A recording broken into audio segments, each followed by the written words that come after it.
The legend, Dominick Cruz, retiring from MMA. From the UFC, he was scheduled to fight Rob Font at the end of February at UFC Seattle in the co-main event, a big-time bantamweight matchup that we thought had some implications on a potential title matchup. However, Dominick Cruz announced earlier on this year that it would be his last and final fight for the UFC and for his MMA career. He announced that on the Ariel Helwani show and got into more depth in that interview. You can go back and watch that from a couple of weeks ago prior to the fight announcement. Dominick Cruz is an absolute legend of the game, and let's go through exactly what he had to say and why he is retiring. To the fans worldwide, I've poured out every ounce of myself into this sport for the last 25 years. I was really hopeful for one final fight, but unfortunately 2 shoulder dislocations in 8 months calls an end to this guy's career. Dominick Cruz himself.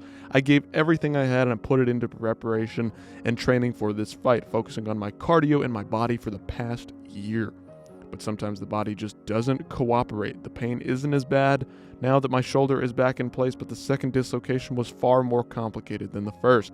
Trust me, shoulder dislocations can be very painful, but once you get them set back in, it's almost like nothing happened in the first place. This sport has been everything to me. It helped me shape who I am today. Thank you for the UFC for building this platform and paving the way for our fighters like myself and so many others. The UFC broke barriers to set the stage not just for us as fighters, also for every MMA sports organization that followed them across the bridge created throughout politics in order to allow our sport to take place legally in the United States and now the world. Dominick Cruz is one of those guys who's been fighting since the early 2000s. He was fighting in places where MMA wasn't quite fully legal or fully allowed, or the rule sets weren't fully allowed. Now, this is somebody who's been through it all, has been fighting for many, many years. Dominick Cruz ends it with this: I'm incredibly grateful to everyone who booked tickets, hotels, and flights to support me. Thank you all for being there for every moment, each victory, and every challenge. You've made the journey unforgettable. Thank you for the love and support. I will carry it with me always. With love, Dominick Cruz. And he shares some images from his shoulder dislocation. You can see he's holding his arm in the same position. Look at that weird, obtrusive elbow joint popping out there over the shoulder. Just nasty, nasty stuff. Here he is. I mean, it's very, very painful. You have to keep it in the same position. There, he's got it all fixed up. In the hospital, whatever's going on here, emergency room. Crazy, crazy stuff from Dominick Cruz. He's just suffered through so many injuries that have set him back for so many years. He's lost nearly 9 or 10 years of his career, fighting years, in his prime that he could have had, and he ultimately did not. Here is one of his greatest moments ever. Let's just take a listen. Dominick, obviously a tough night for you tonight. What was tough about it? Walking away with the loss, of course. Loss is part of life. If you don't have loss, you don't grow. This isn't tough, this is life. Some people said maybe you weren't quite at 100% tonight. They're wrong. I was there. That was 100% me. I was healthy.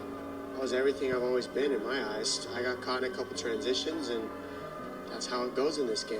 You get caught sometimes.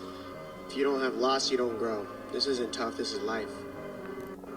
Crazy level of maturity there. This was a guy who always talked some of the best smack. He was a very realistic trash talker, okay? He came at you with only the facts, okay? This is what he would say all the time. Sometimes that was true, sometimes it wasn't, but Dominick Cruz, always a realist when it comes to the trash talk. He always came at you from a, where have you been in your career? What have you done in your career? What are you doing in your personal life? He was always coming at you with these attacks, but this was a guy who could take those same attacks back his way, and ultimately this guy was as mature as it comes in the game of MMA. He had to deal with lots of injuries, and so things like taking a loss in your fighting career, it wasn't such a big deal to him because ultimately he was able to get in there and make money doing what he loves, competing at the highest level, which he was a champion of the highest level in the bantamweight division for the longest time.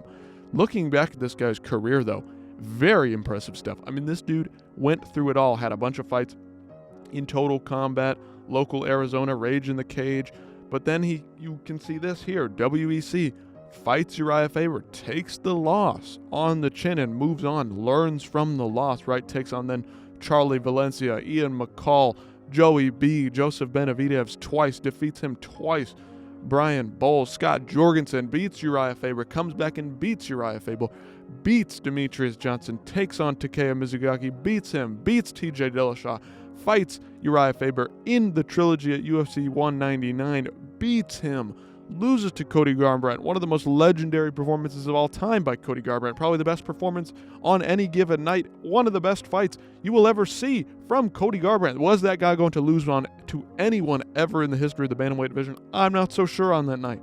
Then he comes back, takes on Henry Cejudo, takes on Casey Kinney, beats him easily, takes on Pedro Munoz. That was very close, but he beats him and then comes back and gets knocked out by Marlon Chito Vera. But looking back at the time spent, he fought 5 times in 2005. 5 times. 4 times in 2006. 1 time in 2007. 2 times in 2008. 3 times in 2009. 3 times in 2010. This guy was super active to start off his career, and that was before he was taking on some of the best in the world, yes, but he was taking on some good fighters. Takes off a long time from between 2010 to 2011, and then he takes 3 years due to injury from 2011 to 2014, and then after that fight with Takeya Mizugaki, takes off 2 years to January 2016, and then he fights like 3 times in 2016. This guy was as active as he could be. Take off 4 years from 2016 to 2020. Then he takes off an entire year to 2021, fights again at the end of 2021, and then takes off almost a full year into 2022. This guy was riddled with injuries, and ultimately that really tells a story about his entire career. Dominick Cruz is an absolute legend of the game, and he is now retired. Let me know what you guys think about this in the comments down below. Like, share, whatever, and I'll see you next time.